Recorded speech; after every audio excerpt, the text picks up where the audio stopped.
वक्रतुंड महाकाय सूर्यकोटी समप्रभा निर्विघ्नं कुरु मे देवो सर्वकार्येषु सर्वदा। पुंडलीकवरदा हरी विठ्ठल श्री ज्ञानदेव तुकाराम पंढरीनाथ भगवान की जय। माऊली ज्ञानेश्वर महाराज की जय। जगद्गुरु संत तुकाराम महाराज की जय। सब संतन की जय। माऊली महावैष्णव ज्ञानोबारायांच्या परमश्रेष्ठ अशा ज्ञानेश्वरी ग्रंथाचं चिंतन करत आपण 6व्या अध्यायातल्या 10 क्रमांकाच्या ओव्यांपर्यंतचा टप्पा पार पाडलेला आहे। आज आपण या 6व्या अध्यायातल्या 11व्या क्रमांकाच्या पुढील ओव्यांचं निरूपण आणि चिंतन करणार आहोत, ज्यामध्ये सुरुवातीला ज्ञानोबारायांनी या गीतार्थाचं आणि 6व्या अध्यायाचं, त्याचबरोबर या 6व्या अध्यायाच्या संदर्भात माऊलींचा जो अभिप्राय आहे, या अध्यायाचं महात्म्य, या अध्यायाचं श्रेष्ठत्व, या अनुषंगानं मराठी भाषेचं महत्त्व, ज्ञानोबारायांनी निर्माण केलेल्या ज्ञानेश्वरीचं श्रेष्ठत्व, या ज्ञानेश्वरीमध्ये असलेला अलंकाराचा भरणा, अलंकारपूर्ण अशी ही ज्ञानेश्वरी, या सगळ्या गोष्टींचं निरूपण आणि चिंतन ज्ञानोबाराय आज आपल्याला इथं ऐकवणार आहेत। या ज्ञानेश्वरीतल्या 6व्या अध्यायाची श्रेष्ठता माऊलींनी सांगितली की ज्या पद्धतीनं दुधाच्या सागरामध्ये अमृत असावं, अगदी त्या पद्धतीनं या सगळ्या ज्ञानेश्वरीमध्ये 6वा अध्याय आहे असं ज्ञानोबाराय म्हणतायत। पुढे ज्ञानोबाराय काय शब्द वापरतायत ते शब्द आपण बघूयात। माऊली म्हणतायत, तैसे गीतार्थाचे सार जे विवेक सिंधूचे पार नाना योग विभव भांडार उघडले का। अर्थात अमृताप्रमाणे हा अध्याय गीतार्थाचे सार आहे। आत्मानात्म विवेक रूप सिंधूचे ते पहिलं तीर होय। जणू काही अनंत योग संपत्तीचे ते भांडारच उघडले आहे। अर्थात ज्ञानोबारायांनी या 6व्या अध्यायाचं एक आगळं वेगळं असं वर्णन केलेलं आहे। या अध्यायाला ज्ञानोबाराय गीतार्थाचं सार असं संबोधतायत। समग्र गीतेचा सार या अध्यायामध्ये सांगितलेला आहे। तैसे गीतार्थाचे सार, तैसे म्हणजे कैसे, तर जैसा क्षीरार्णवी अमृताचा निवाडू झाला। ज्या पद्धतीनं समुद्र मंथन केल्यानंतर समुद्र मंथनातून अमृत बाहेर पडलं, ती समुद्र मंथनाची कथा आपल्या सर्वांना माहिती असेलच की देव आणि दानव यांच्या संगनमतानं समुद्राचं मंथन करण्याचा निर्णय झाला आणि या मंथनातून जे काही बाहेर येईल ते आपण वाटून घेऊ असं ठरलं। आणि त्या पद्धतीनं देव आणि दानव या दोघांनी मिळून समुद्र मंथन केलं आणि त्या समुद्र मंथनातून बरीच काही रत्न आली। लक्ष्मी ही त्यातूनच आली। उच्छश्रवा नावाचा घोडा आला, ऐरावत नावाचं रत्न आलं, विष आलं सगळ्यात आधी, आणि वज्र आलं, सुदर्शन चक्र आलं। अशा वेगवेगळ्या रत्नांची त्यातून ती रत्न बाहेर आली आणि त्या रत्नांमध्येच सगळ्यात शेवटी अमृत आलं।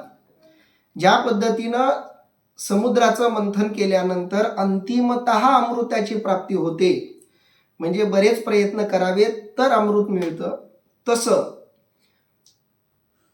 6वा अध्याय हा गीतार्थाचं सार आहे। कसं, तर ज्याप्रमाणे क्षीरार्णवी अमृताचा निवाडू झाला, ज्या पद्धतीनं समुद्र मंथनातून अमृताचा निवाडा झाला किंवा अमृताची प्राप्ती झाली, त्या पद्धतीनं समग्र गीतेच्या मंथनानंतर आपल्याला या 6व्या अध्यायाची प्राप्ती होणार आहे असं माऊली म्हणताय। तैसे गीतार्थाचे सार जे विवेक सिंधूचे पार, विवेक सिंधूचा पार जिथं लागतो, विवेकाचा, सत्य काय असत्य काय, खरं काय खोटं काय, चांगलं काय वाईट काय, माया काय ब्रह्म काय, या सगळ्याचा विवेक जिथं सापडतो त्या विवेकाचं वर्णन इथं माऊलींनी केलेलं आहे। जे विवेक सिंधूचे पार आणि पुढं माऊली म्हणतायत नाना योग विभव भांडार उघडले ते.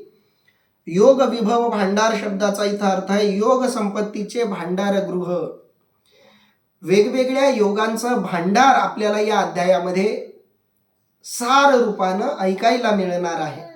कारण या अध्यायाचं नाव आहे आत्मा अनात्म विवेक योग. आत्मा काय आणि अनात्मा काय या दोघांचा विवेक या अध्यायातून माऊली स्पष्ट करणार आहेत, भगवंत स्पष्ट करणार आहेत. कारण आत्मा या शब्दाचा जो आपण प्रचलित अर्थ वापरतो त्या अर्थापेक्षा इथं वेगळ्या अर्थानं आत्मा अनात्म हे दोन शब्द आलेले आहेत. आत्मा हा शब्द इथं ब्रह्मवाचक आहे, परमात्म्याचा वाचक आहे, सत्याचा वाचक आहे, अविनाशी तत्वाचा वाचक आहे. जे तत्व कधीही संपणार नाही, जे तत्व अविनाशी आहे, जे कधीही बदलणार नाही, अपरिवर्तनशील आहे, जे कायमचं स्थिर आहे, ज्याच्यामध्ये कधीही अस्थिरता येत नाही, जे कधीही विचलित होत नाही, जे चल नाही अचल अशा स्वरूपाचं जे आहे असं जे ब्रह्मतत्व, त्या ब्रह्मतत्वाला अनुसरून उद्देशून इथं आत्मशब्द आलेला आहे. आणि या आत्मशब्दाला सोडून इतर जे शब्द आहेत त्याला अनात्म शब्द असा वाचक शब्द वापरण्यात आलेला आहे. अनात्म म्हणजे जे नाशिवंत आहे, जे बदलणारं आहे, जे अस्थिर आहे, जे संपणारं आहे, जी माया ज्याला आपण म्हणतो त्या मायेनं जे बाधित झालेलं आहे अशा तत्वाला अनात्म म्हटलेलं आहे. आत्मा आणि अनात्मा या दोघांचाही संगम, या दोघांचंही वर्णन या अध्यायामध्ये आपल्याला वाचायला मिळणार आहे. म्हणून माऊली म्हणतायत जे विवेक सिंधूचे पार नाना योग विभव भांडार उघडले का. आणि या अध्यायाच्या निमित्तानं जणू काही वेगवेगळ्या योग संपत्तीचं भांडारगृहच उघडं झालेलं आहे अशा प्रकारचं वर्णन माऊली इथं करताना आपल्याला दिसत आहेत. पुढं माऊली म्हणतायत जे आदि प्रकृतीचे विसमणे, जे शब्द ब्रह्मासी न बोलणे, जेथुनी गीतावल्लीचे ठाणे प्ररोह पावे. अर्थात जे आदि मायेचे विश्रांती स्थान, जेथे वेदवाणी कुंठित होते व जेथून गीतारूपी वेलीला अंकुर फुटतो. अर्थात जे आदि प्रकृतीचे विसमणे, आदि प्रकृतीचे शब्दाचा इथं दिलेला अर्थ आहे मूळ मायेचे, विसावणे म्हणजे विश्रांती स्थान. खूप सुंदर शब्द आहे. आत्मा आणि अनात्मा या दोघांमध्ये विरोधी संबंध आहे असं आपण अनेकदा मानतो. खऱ्यात खोट्यात, सत्य असत्यात, स्थिर अस्थिरतेत, चल अचलात, परिवर्तन अपरिवर्तनीय जे पदार्थ आहेत त्यांच्यात, मरणाऱ्या अमर अशा पदार्थात सगळ्या द्वंद्वांमध्ये भेद आहे असं आपण मानतो. पण खोलात जाऊन आपण या गोष्टीचा विचार केला तर असं आपल्याला कळतं की सत्य आणि असत्य या दोघांना जोडणारी कोणती ना कोणती तरी एक सीमा सुद्धा असते. थोडी उदाहरणं देऊन आपण ही गोष्ट स्पष्ट करूयात. ज्या पद्धतीनं आपण दिवस आणि रात्र असे दोन शब्द प्रयोग नेहमी वापरतो, पण एक वेळ अशी असते की त्या वेळेला धड अंधारही म्हणता येत नाही आणि धड दिवसही म्हणता येत नाही. म्हणजे 11:59 वेळ आहे. त्या वेळेला आपण सीमेवरचा कालावधी असं आपण म्हणतो. कारण अंधार म्हणजे काय आणि प्रकाश म्हणजे काय याच्या मुळात जाऊन आपण थोडा विचार केला तर आपल्या असं लक्षात येतं की अंधार म्हणजे प्रकाशाचा अभाव आणि प्रकाश म्हणजे अंधाराचा अभाव. प्रकाश त्याला आपण म्हणतो जिथं अंधार नाही आणि अंधार आपण त्याला म्हणतो जिथं प्रकाश नाही. त्यामुळं अंधार आणि प्रकाश या दोन्ही गोष्टी या कुठंतरी जुडणाऱ्या आहेत. कोणत्या तरी प्रसंगात या दोघांचा अनुबंध असणार आहे, संबंध असणार आहे. आणि म्हणून आत्मा आणि अनात्मा या दोघांची चर्चा करताना या दोघांना जोडणारा कोणता तरी एक धागा असणं सहज स्वाभाविक आहे. आणि तो आहे जिथं प्रकृती आणि परमात्मा मिसळतात, जिथं प्रकृती परमात्म्याच्या रूपामध्ये अवतरित होते आणि परमात्मा प्रकृतीच्या रूपात अवतरित होतो, किंवा प्रकृती परमात्म्यासारखी भासते आणि परमात्मा प्रकृतीसारखा भासतो, अशी ही एक अवस्था असते. आणि या अवस्थेला आपण साम्य अवस्था म्हणू, किंवा तो पूल म्हणूया, की जो या दोघांना जोडतो. माऊली त्या पुलाचा इथं उल्लेख करतायत, त्या दोघांना जोडणाऱ्या साम्याचा, समन्वयाचा माऊली इथं उल्लेख करतायत. जे आदी प्रकृतीचे विसावणे, जिथं आदी प्रकृती जी आहे ती विश्रांती घेते. कारण प्रकृती म्हटलं की विश्रांती नाही. प्रकृतीचा स्वभाव आहे विश्रांती न घेणं. प्रकृती कायमची अस्थिर आहे. प्रकृती कधीही स्थिर नसते. अस्थिर असणं हा तिचा स्वभाव आहे.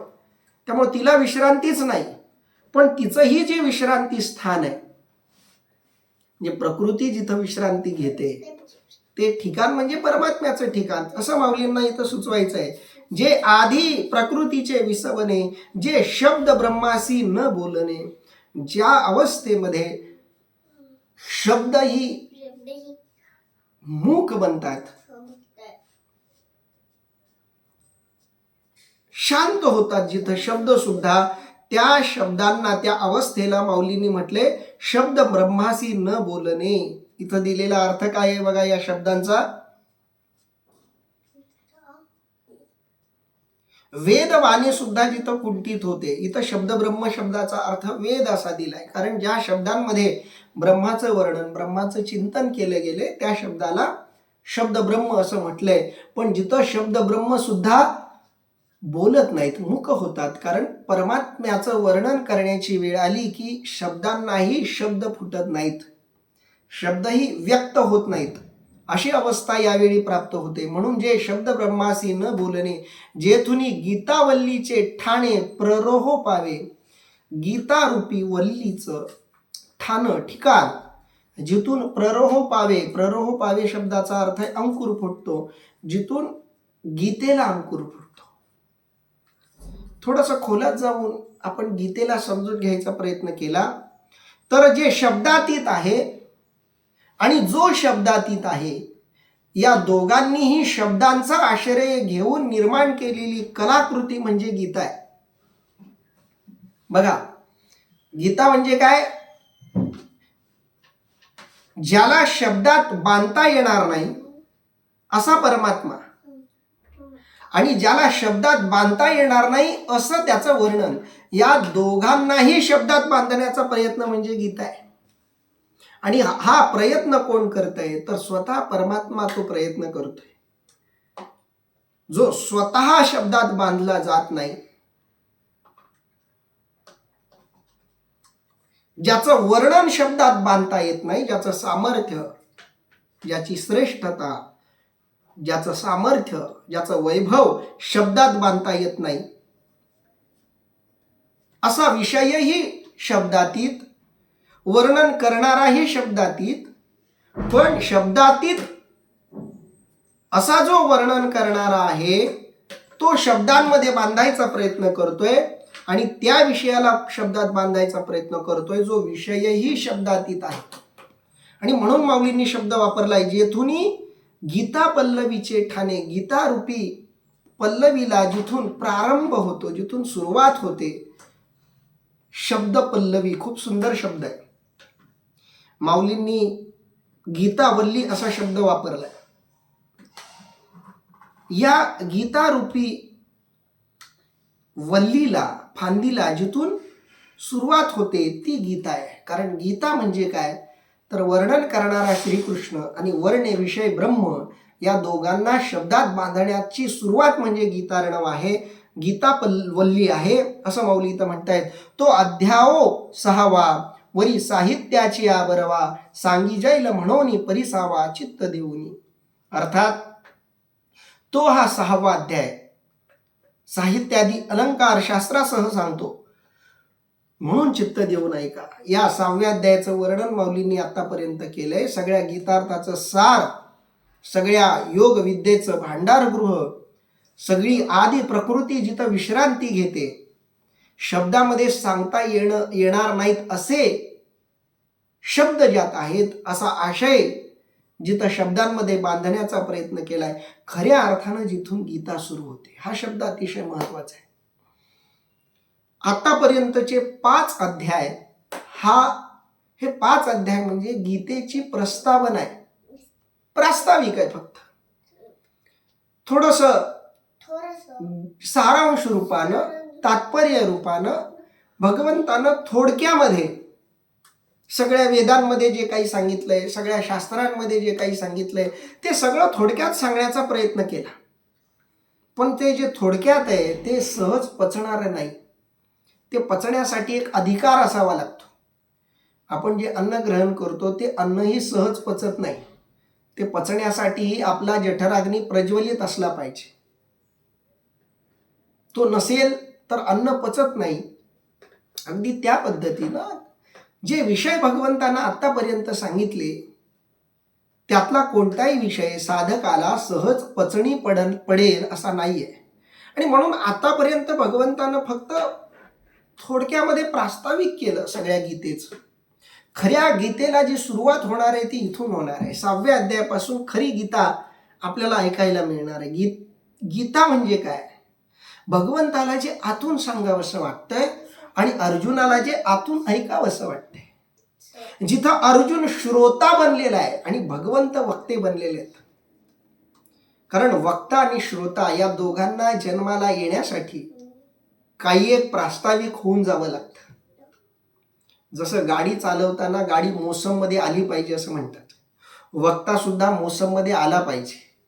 वक्ता सुरुवातीला जेव्हा बोलायला सुरुवात करतो तेव्हा काही अडचणी, काही विक्षेप त्याच्या बोलण्यामध्ये येऊ शकतात. प्रासंगिक विक्षेप असतील किंवा बोलायला सुरुवात करण्यापूर्वीच्या परिस्थितीमुळे निर्माण झालेले विक्षेप असतील.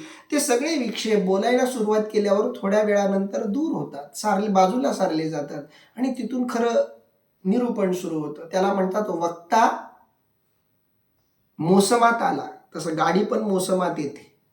गाडींना मोसम पकडला असा एक शब्दप्रयोग आपण वापरतो. अगदी त्या पद्धतीनं 5 अध्यायामध्ये अर्जुन श्रोता नाही. अर्जुन हा एक साशंक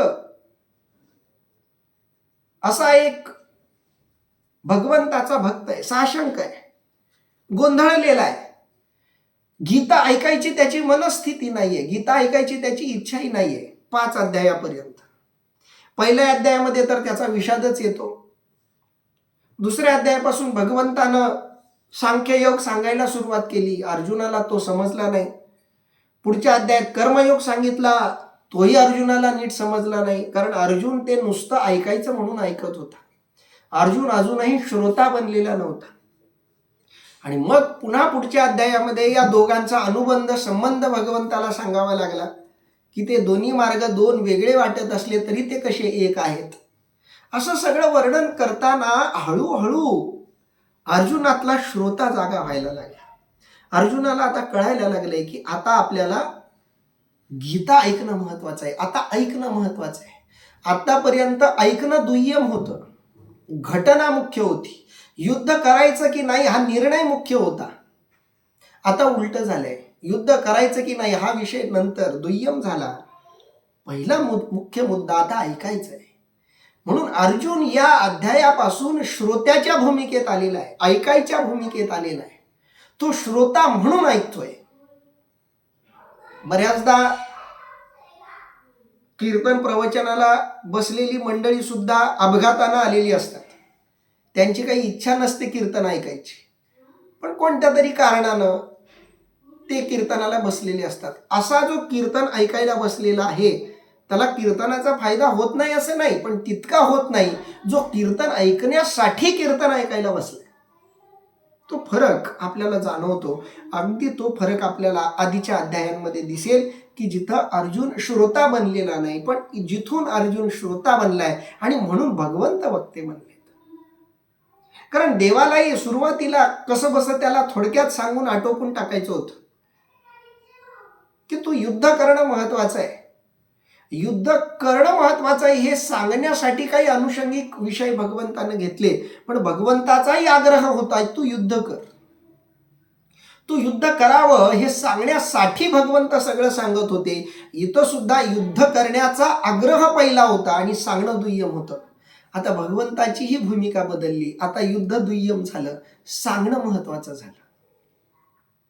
अर्जुनाला आता सांगणं गरजेचं आहे. युद्ध करेल न करेल हा विषय नंतर, पण त्यानं हे ऐकणं गरजेचं आहे. म्हणून ऐकणारा जेव्हा ऐकण्यासाठी ऐकतो आणि सांगणारा जेव्हा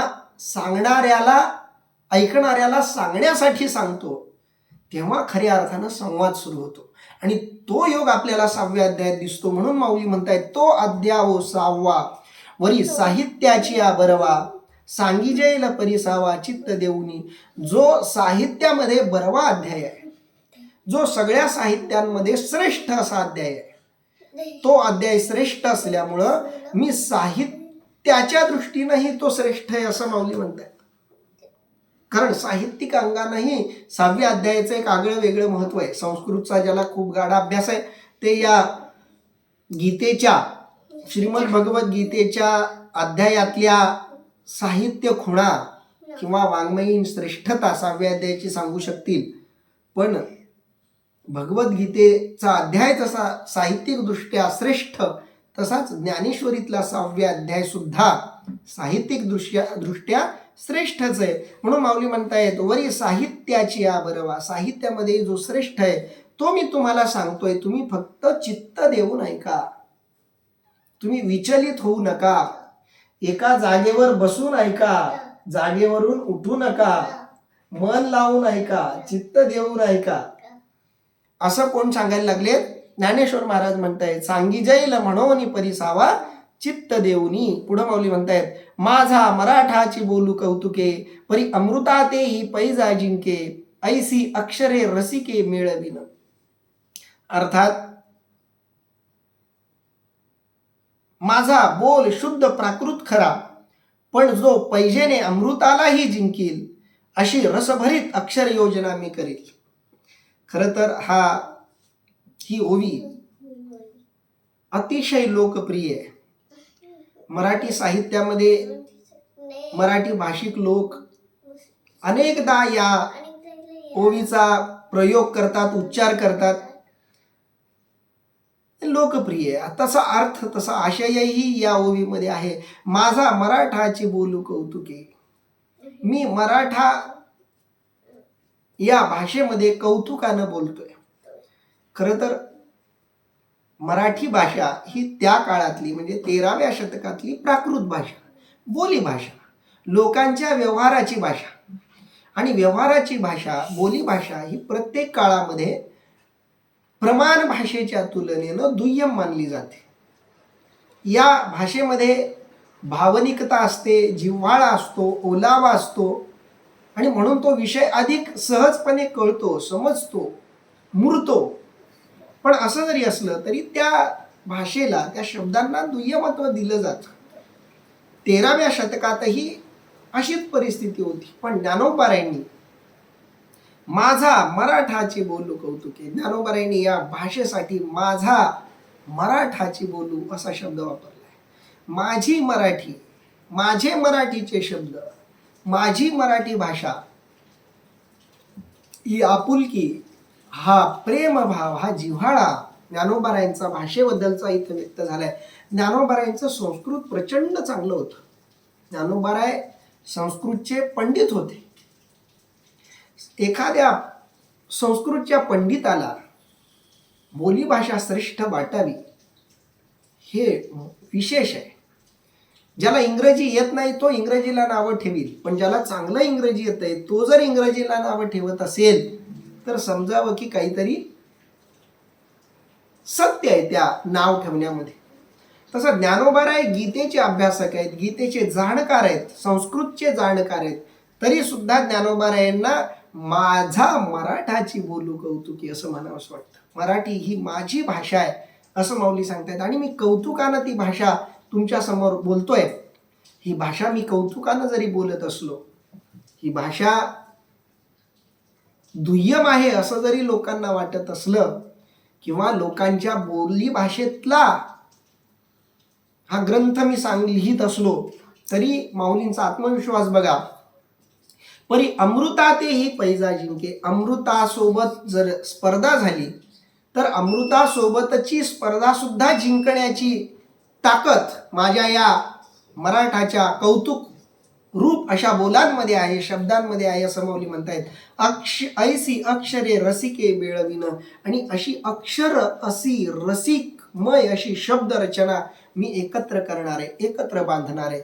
माऊलींची ही प्रतिज्ञा माऊलींनी पुढच्या 16 अध्यायांमध्ये पूर्ण केलेली आहे की ज्या शब्दांमध्ये अक्षरत्व आहे. जे शब्द आज आपण ऐकतोय, जे शब्द आज आपण वाचतोय, ते शब्द 800 वर्षांच्या पूर्वी ज्ञानोबारायांच्या तोंडून निघाले. ज्ञानोबारायांच्या हातांनी या शब्दांना मांडले. ज्ञानोबारायांचे चक्षु, ज्ञानोबारायांची नजर या शब्दांवरून फिरलेली आहे. म्हणून हे शब्द किती भाग्यवान असतील. आणि माऊली सांगतायत ही अक्षर आहेत. अक्षर शब्दाचे 2 अर्थ आहेत. जे भाषेमध्ये आपण वापरतो ती सुद्धा अक्षरच असतात, ज्यांना आपण स्वर आणि व्यंजन म्हणतो. स्वर आणि व्यंजन यांना एकत्रित करून आपण अक्षर तयार करतो, त्यालाही आपण अक्षर म्हणतो. पण अक्षरांना अक्षर का म्हटलं जातं? त्याचं कारण असं आहे की जे अक्षर आहे त्याला अक्षर ठेवण्याचं काम अक्षर करतात. अक्षराला अक्षर ठेवण्याचं काम अक्षर करतात, म्हणून अक्षराला अक्षर म्हणतात. प्रास लक्षात घ्या, शब्दातली द्विरुक्ती लक्षात घ्या. जो परमात्मा अक्षर आहे त्या अक्षर अशा परमात्म्याला अक्षर बनवायचं काम शब्द करतात. भगवंत तर अक्षर आहेच. अक्षर म्हणजे ज्याचा नाश होत नाही, ज्याच्यामध्ये बदल होत नाही, ज्याच्यामध्ये कमी जास्तपणा येत नाही, त्याला आपण अक्षर म्हणतो. तो परमात्मा आहे. आणि त्या अक्षररूप परमात्म्याला अक्षर बनवण्याचं काम म्हणजे परमात्मा तर आहे, पण परमात्मा आहे कशामुळे आहे? तर तो आहे असं सांगितल्यामुळं आहे. आहे असं सांगितलं नाहीच तर असण्याला काही उपयोग नसतो. समुद्रामध्ये कित्येक मोती आहेत, पण त्या मोत्यांच्या असण्याचा काही उपयोग आहे का? ते मोती जिथं आहे त्या मोत्यांच्या आजूबाजूला जे प्राणी वावरत असतील त्या प्राण्यांना तरी त्या मोत्याचं काही कौतुक आहे का? नाही. म्हणून मोती असणं उपयोगाचं कधी? तर ज्यांना मोत्याची किंमत माहिती आहे त्यांना मोत्यांचं महत्व सांगणं म्हणजे त्या शिंपल्यात असलेल्या अज्ञात अवस्थेत असलेल्या मोत्यांचं श्रेष्ठत्व जपणं. तसं ब्रह्मतत्वाचं ब्रह्मतत्व, अक्षरतत्वाचं अक्षरतत्व हे अक्षरांमध्ये लपलंय. अक्षरांमधून ते व्यक्त होत असतं. म्हणून अक्षराला अक्षर करण्याचं काम ही अक्षर करत असतात. म्हणून माऊली म्हणतायत ऐसी अक्षरे रसिके मिळविन.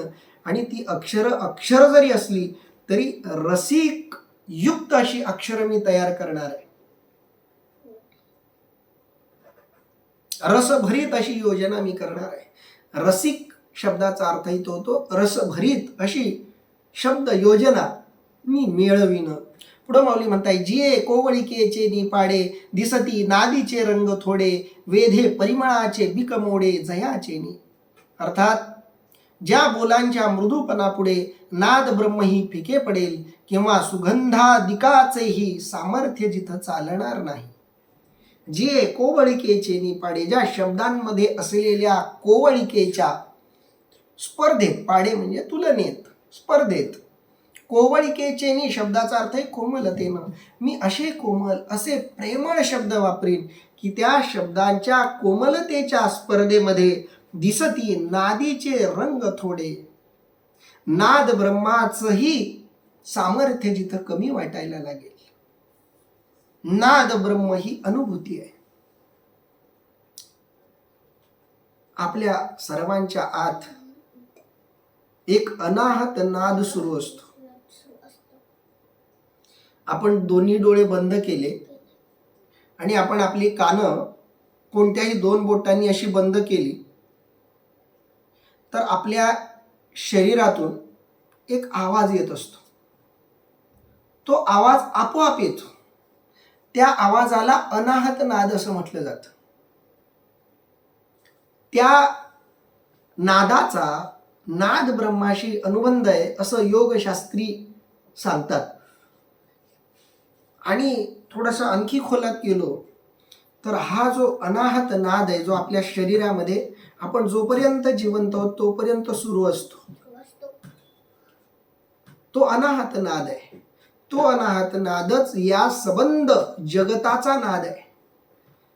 सबंध सृष्टी त्याच नादात आहे, त्याच ध्वनीत आहे. आता नासानं, इस्रोनं बरेच शोध लावलेत.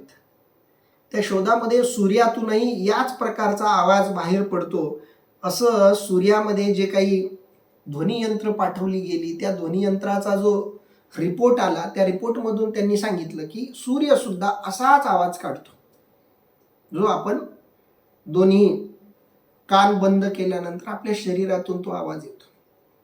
तो आवाज येणं जर बंद झालं की समजायचं आता मरण जवळ आलंय. तो नाद माऊली सांगतायत की तोच पृथ्वीचाही नाद आहे. पृथ्वी स्वतःभोवती फिरत फिरत सूर्याभोवती प्रचंड वेगानं फिरते पण तो आवाज आपल्याला ऐकू येत नाही. पण त्या आवाजाचं स्वरूपही तेच आहे आणि म्हणून तो नाद ब्रह्म आहे. माऊली सांगतायत त्या नादीचे रंग थोडे. तो नाद ब्रह्म ही एखाद्या वेळी नीरस वाटेल. त्या ध्वनीमध्ये काय असं रसयुक्त आहे. कितीही चांगला आणि गोड ध्वनी असो त्याच्यामध्ये नाविन्य नसेल, वेगवेगळेपणा नसेल तर त्याचा कंटाळा येणारच. म्हणून ज्ञानोबा म्हणतायत नाद ब्रह्मही जिथं थोडं पडेल, कमी पडेल असे रसयुक्त शब्द मी योजणार आहे, मिळवणार आहे. वेधे परिमळाचे बिकमोडे जयाचेनी, आणि ज्याच्या सुगंधते समोर परिमळाचं बळही कमी पडेल, सुगंधाचं बळही कमी पडेल असे सुगंधित शब्द मी तयार करणार आहे. आणि माऊलींनी तसे शब्द तयार केले. एका एका शब्दांवर किती रमावं, किती गमावं, किती त्या शब्दांचा आनंद घ्यावा. जसं फुलपाखरू फुलामधला मकरंद चाखत असतं तसं ज्ञानोबारांच्या एका एका शब्दावर बसावं, त्या शब्दांमध्ये असलेलं अमृत बाहेर काढावं, स्वतः प्यावं, इतरांना पाजावं. एवढा गोडवा या ज्ञानोबारांच्या ज्ञानेश्वरीत आहे. कारण ज्ञानोबारांनी ती प्रतिज्ञाच तशी केलेली होती.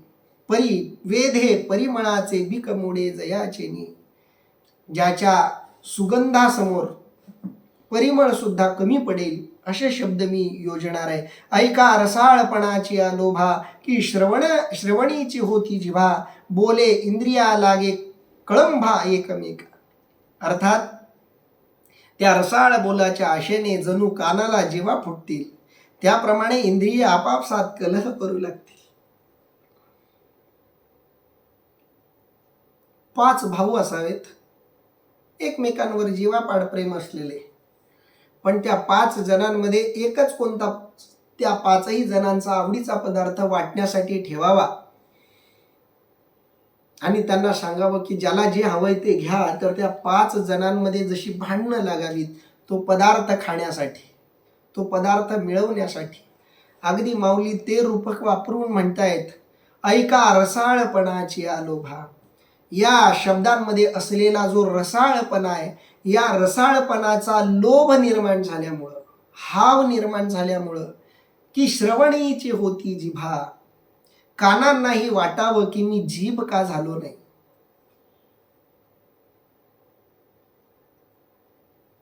म्हणजे प्रत्येक इंद्रियाला वाटावं मी ते इंद्रिय का झालो नाही. कारण जिभेलाही वाटावं आपण कान व्हायला हवं होतं. कारण जिभेला मर्यादा आहे, प्रत्येक इंद्रियाला मर्यादा आहे. कान ऐकू शकतात पण कान चाखू शकत नाहीत. जीभ चाखू शकते पण जीभ ऐकू शकत नाही. हे दोघंही पाहू शकत नाहीत. डोळे पाहू शकतात पण डोळे या दोघांपैकी काही करू शकत नाहीत. हात क्रिया करू शकतात, पण हात बघू शकत नाहीत, हात ऐकू शकत नाहीत, हात चव घेऊ शकत नाहीत. त्वचा स्पर्श करू शकते, बाकी इतर काही करू शकत नाहीत. प्रत्येक ज्ञानेंद्रिय कर्मेंद्रियाला मर्यादा आहेत. पायानं चालता येतं, हातानं चालता येत नाही. हातानं टाळी वाजवता येते, पायानं वाजवता येत नाही. प्रत्येक इंद्रियाला मर्यादा आहेत. तसं ज्ञानेश्वरीच्या या रसयुक्त शब्दांचा आस्वाद घेताना श्रवणाला वाटावं, कानाला, जिभेला वाटावं की मी कान का झालो नाही. बोले इंद्रिया लागे कळंबा. कळंबा शब्दाचा अर्थ आहे भांडण, कलह. या इंद्रियांमध्येच मग भांडणं लागायला लागतील. खूप सुंदर माऊलींनी योजना केलेली आहे शब्दांची. सहजे शब्दू तरी विषो श्रवणाचा, परी रसना म्हणे हा रसू आमुचा, घ्राणासी भावो जाय परिमळाचा, हा तोच होईल. अर्थात खरे पाहता शब्द हा कानाचा विषय, पण रसना म्हणेल तो आमचा रसविषय होय, व नाकालाही परिमळ रूप जो आपला विषय तो हाच होय असे वाटेल. माऊली सांगतायत या सगळ्या ज्ञानेंद्रियांमध्ये एक प्रकारची स्पर्धा लागेल, एक प्रकारचा कलह त्यांच्यामध्ये निर्माण होईल. कलह हा निर्माण होईल की सहजे शब्दू तरी विषो श्रवणाचा. सहजपणे स्वाभाविकपणे विचार केला तर शब्द हा श्रवणाचा विषय आहे. शब्द कानाच्या द्वारा, श्रवणाच्या द्वारा भोग्य बनतात, उपभोग्य बनतात, भोग योग्य बनतात, उपभोग योग्य बनतात. म्हणून सहजे शब्दू तरी विषो श्रवणाचा. शब्द हा श्रवणाचा विषय, ऐकायचा विषय. शब्दाचा उपयोग जिभेला नाही. जीभ बोलते, पण जिभेला त्याचा आस्वाद घेता येत नाही. जिभेला पदार्थाचा आस्वाद घेता येतो. गोड, आंबट, तिखट, तुरट, खारट अशी चव जिभेला घेता येते. पण शब्द कसे आहेत हे कानांनाच कळू शकतं, जिभेला कळू शकत नाही. सहजे शब्दू तरी विषो श्रवणाचा, परी रसना म्हणे हा रसू आमुचा. पण जिभेलाही वाटायला लागतं की हा माझाही विषय आहे, मलाही हा विषय हवा आहे, मलाही हे शब्द चाखायचे आहेत. आणि म्हणून आपल्याकडे ज्या प्रतिमा आहेत, शब्दांच्या मध्ये प्रतिमा वापरल्या जातात. साहित्यामध्ये हा प्रतिमा विचार अतिशय महत्वाचा आहे. माऊली हे कशाच्या आधारावर बोलतायत एवढं, त्याची काही एक सूचक विधान आपण करणार आहोत, जेणेकरून कळावं माऊली असं का म्हणत असतील. साहित्यामध्ये प्रतिमा असतात आणि प्रतिमांचे प्रकार असतात. त्या प्रतिमांमध्ये दृश्य प्रतिमा, श्राव्य प्रतिमा, रंग प्रतिमा, ध्वनी प्रतिमा अशा प्रतिमा असतात. अशा वेगवेगळ्या प्रतिमा आपल्याला साहित्यामध्ये दिसतात. ज्ञानोबाऱ्यांच्या ज्ञानेश्वरीतही अशा प्रतिमा आहेत. शब्द प्रतिमा, सगळी ज्ञानेश्वरीच शब्द प्रतिमा रूप आहे. ज्ञानेश्वरी ग्रंथच शब्दांच्या प्रतिमेनं तयार झालेला आहे. शब्द ही प्रतिमा दृश्य प्रतिमा आहे आणि श्राव्य प्रतिमा आहे. शब्द ऐकताही येतात आणि शब्द बघताही येतात. ज्ञानेश्वरी बघायलाही आनंद देते, ज्ञानेश्वरी ऐकायलाही आनंद देते. मी स्वतः DTPचं काम करतो बऱ्याच वर्षांपासून. 2010 पासून मी DTP ऑपरेटर म्हणून काम करतो. माझ्या सगळ्या प्रकाशनाची माझी पुस्तकं सगळी मीच करतो DTP. जेव्हा मी ज्ञानेश्वरीचं टायपिंग करतो किंवा ज्ञानेश्वरीच्या ओव्या एखाद्या ग्रंथात येतात, तेव्हा त्या सगळ्या लेआउटला ना ती ओवी एक चांगलं रूप देते. कारण ती ओवी बघायलाही सुंदर वाटते. योग्य ठिकाणी आलेलं यमक, आकार, उकार, इकार योग्य ठिकाणी माऊलींनी योजलेत. शब्दांची रचना ही मोजकी नेमकी असल्यामुळं दंडकही योग्य ठिकाणी येतो. म्हणून ज्ञानेश्वरी बघायलाही चांगली आणि ज्ञानेश्वरी ऐकायलाही चांगली. म्हणून माऊली सांगतायत सहजे शब्दू तरी विषो श्रवणाचा, परी रसना म्हणे हा रसू आमुचा. ज्या प्रतिमांचा आपण विचार करत होतो त्याच्यामध्ये काही दृश्य प्रतिमा आहेत, तशा काही श्राव्य प्रतिमा पण आहेत, ऐकायच्या प्रतिमा आहेत. जसं आपण मराठीमध्ये काही शब्द प्रयोग करतो, विजेचा कडकडाट, ढगांचा गडगडाट असे शब्द आपण वापरतो. भयानक असा आवाज येत होता. पहिल्या अध्यायामध्ये रणवाद्यांचं वर्णन ऐकताना आपल्याला त्या श्राव्य प्रतिमा, ध्वनी प्रतिमा आपल्याला बघायला मिळाल्या, की जणू काही आपल्याला असं जाणवत होतं की विशिष्ट शंख वाजतोय, त्याचा भयानक असा आवाज आपल्या कानावर पडतोय आणि म्हणून सगळं विश्व संपून जातंय की काय असं वाटावं. असं प्रचंड असं वर्णन माऊलींनी तिथं केलेलं आपल्याला दिसतं. तिथं त्या प्रतिमांना आपण म्हणू ध्वनी प्रतिमा. काही रस प्रतिमा आहेत, ज्या चाखण्याच्या प्रतिमा आहेत, ज्या आपण म्हणतो खूपच आंबट चव होती. असं आंबट चव म्हटलं की एकदम जिभेला आंबट काहीतरी लागल्यासारखं होतं. खूपच गोड आणि चविष्ट जेवण बनवलं होतं. असं ऐकताना जिभेला काहीतरी असं गोड आणि चविष्ट खाल्ल्याची जाणीव व्हायला लागते. अशा प्रतिमा साहित्यात येतात. त्याला आपण रस प्रतिमा म्हणू शकतो, की ज्या शब्दच प्रतिमा असल्या तरी त्या वाचण्यातून आपण जणू काही ते चाकतोय असं वाटतं. काही स्पर्श प्रतिमा असतात. गुलाबी थंडी आपण शब्द वापरतो, किंवा कडाक्याची थंडी किंवा रणरणतं ऊन असे शब्द जेव्हा आपण वापरतो. रोमांच उभे करणारे शब्द, अशा स्पर्श प्रतिमाही साहित्यामध्ये येत असतात. अशा वेगवेगळ्या प्रतिमा ज्ञानोबारांनी इथं वापरल्या आहेत. म्हणून सगळ्या ज्ञानेंद्रियांना खुराक या ज्ञानेश्वरीच्या रूपानं मिळाला आहे असं माऊलींना सुचवायचं आहे. म्हणून सहजे शब्दो तरी विशो श्रवणाचा, परी रसना म्हणे हा रसो आमुचा, घ्राणासी भावो जाय परिमळाचा हा तोच होईल. आणि घ्राणाला भावो जाय परिमळाचा, नाकालाही सुगंधाचा भाव निर्माण होईल, घ्राणाला सुद्धा सुगंधाचा अनुभव येईल, असा हा ग्रंथ मी तयार करणार आहे. ज्या ग्रंथाच्या वास घेण्यातही सुगंध असेल, अशा गंध प्रतिमा सुद्धा साहित्यामध्ये येतात.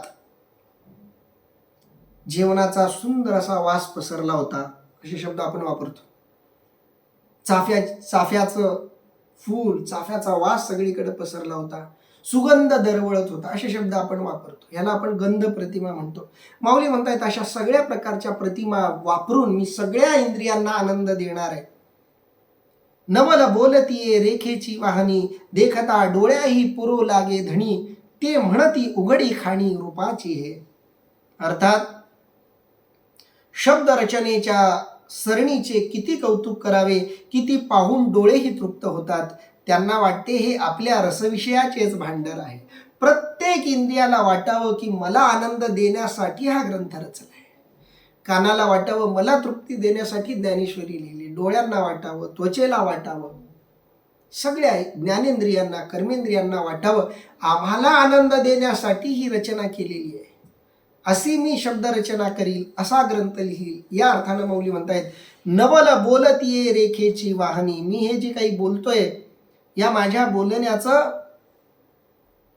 कौतुक करण्यासारखं आहे. असं कौतुक करण्यासारखं आहे की देखता डोळ्याही पुरो लागे धनी, डोळ्यांची इच्छा सुद्धा पूर्ण होईल अशी रचना या शब्दांची होणार आहे. ते म्हणती उघडली खाणी रूपाची हे. ही गीता, हे शब्द म्हणजे जणू काही रूपाची खाणच माझ्या डोळ्यासमोर आलेली आहे असं वाटेल अशी रचना मी करणार आहे. आता या शब्दांचा खूप बारीक मानसशास्त्रीय विचार होऊ शकतो. आपण मागं त्याचा सूक्ष्म विचार केलेला आहे म्हणून मी त्याची पुनरुक्ती इथं करत नाही. पण एवढं खरं आहे की आपण जे काही जाणतो, अनुभवतो ते शब्द प्रतिमांच्या द्वारेच अनुभवतो. कारण स्वप्न आपल्याला रूप प्रतिमेतूनच अनुभवतो. कारण आपल्याला स्वप्न ही रूप प्रतिमेतूनच पडतात, दृश्य प्रतिमेतूनच पडतात. स्वप्न आपण बघत असतो म्हणजे डोळे बंद जरी असले तरी स्वप्नामध्ये काही एक आपल्याला दिसत असतं. कधी आपण रडतो, कधी आपण हसतो, काहीतरी आपल्याला दिसतं स्वप्नामध्ये. ते जे दिसतं ते प्रतिमा रूपच असतं. म्हणून माऊली म्हणतायत की डोळ्यांना वाटेल की रूपांची खाण माझ्या डोळ्यासमोर आली. जो ज्ञानेश्वरी वाचतो, जो ज्ञानेश्वरी अनुभवतो, जो ज्ञानेश्वरी मुरवतो स्वतःत, त्याला हे शब्द नित्याच्या अनुभवाचे आहेत. ज्ञानेश्वरी मुरली की सगळं दृश्य बदलून जातं, डोळ्यासमोरची सृष्टी बदलून जाते. ज्ञानेश्वरी न वाचणाऱ्याला जे दिसतं ते ज्ञानेश्वरी वाचणाऱ्याला कधीच दिसत नाही. आणि जे ज्ञानेश्वरी वाचणाऱ्याला, ज्ञानेश्वरी ज्याच्यात मुरली त्याला जे दिसतं ते सामान्याला, ज्ञानेश्वरी न वाचणाऱ्याला कधीच दिसत नाही. म्हणून माऊलींची प्रतिज्ञा खोटी कधीच होणार नाही. ते म्हणती उघडली खाणी रूपाची हे. ज्ञानेश्वरी वाचणाऱ्याला कळेल की एक वेगळंच विश्व, एक वेगळंच दृश्य या ज्ञानेश्वरीनं आमच्या डोळ्यासमोर उभं केलंय. एक वेगळी रूपाची खाण आमच्यासमोर या ज्ञानेश्वरीनं उभी केली असं डोळ्यांना वाटेल असं माऊली म्हणतायत. जेथ संपूर्ण पद उभारे तेथ मनची धावे बाहिरे, बोलू भुजाही आविष्करे आलिंगावया. अर्थात संपूर्ण पदरचना होताच इंद्रियांच्या ऐवजी मनच बाहेर धाव घेईल व बाहूंनी बोलाला आलिंगन द्यावेसे वाटेल. हे केवळ ज्ञानेंद्रियापुरतं मी बोलतोय असं नाही. माऊली म्हणतायत जे संपूर्ण पद उभारे, जेव्हा सगळी ज्ञानेश्वरी तुमच्या समोर येईल. आता तर एक एक एक एक रचना व्हायला लागली. मंदिराचा पाया उभारला जावा, मजा नाही. मंदिराचे खांब उभे झालेत, मजा नाही. स्लॅब पडलाय, मजा नाही. सगळं काम झाले, रंगरंगोटी झाली, देवाची मूर्तीमध्ये बसवली, कळस बसवलाय, प्राणप्रतिष्ठा झाली आणि मग मंदिराचं सौंदर्य बघावं. त्या परिपूर्ण मंदिराचं सौंदर्य जसं आनंद देतं, सगळ्याला आनंद देतं, बघायला आनंद देतं. त्या मंदिरापर्यंत चालत गेलेल्या पायाला तृप्तीचा अनुभव येतो. त्या मूर्तीसमोर हात टेकल्यावर हाताला आनंदाचा अनुभव येतो. घंटानाद कानावर पडल्यावर कानाला तृप्ती मिळते. सगळी इंद्रिय जिथं तृप्त होतात ती परिपूर्णता अनुभवणं गरजेचं आहे. माऊली सांगताय जेथ संपूर्ण पद उभारे तेथ मनची धावे बाहेर. आणि जेव्हा हे सगळा ग्रंथ तयार होईल तेव्हा मनच बाहेर येईल. बोलू भुजाई आविष्करे आलिंगावया.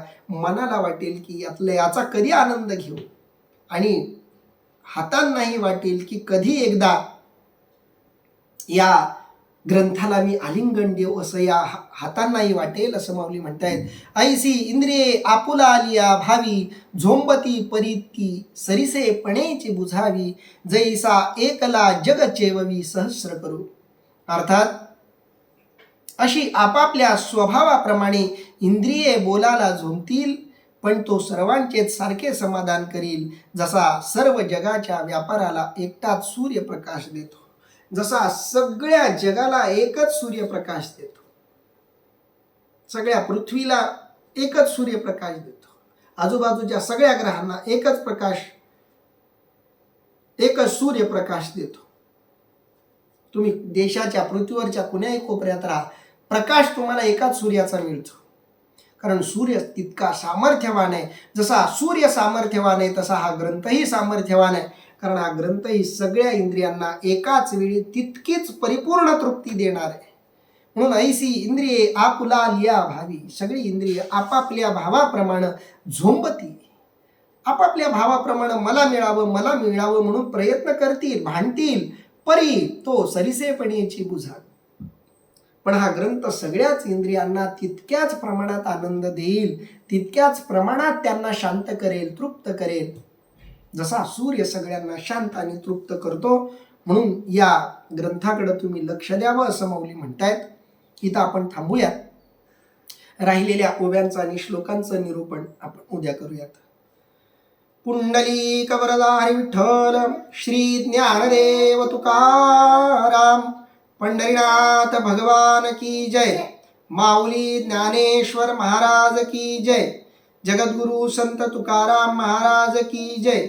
सव संतन की जय.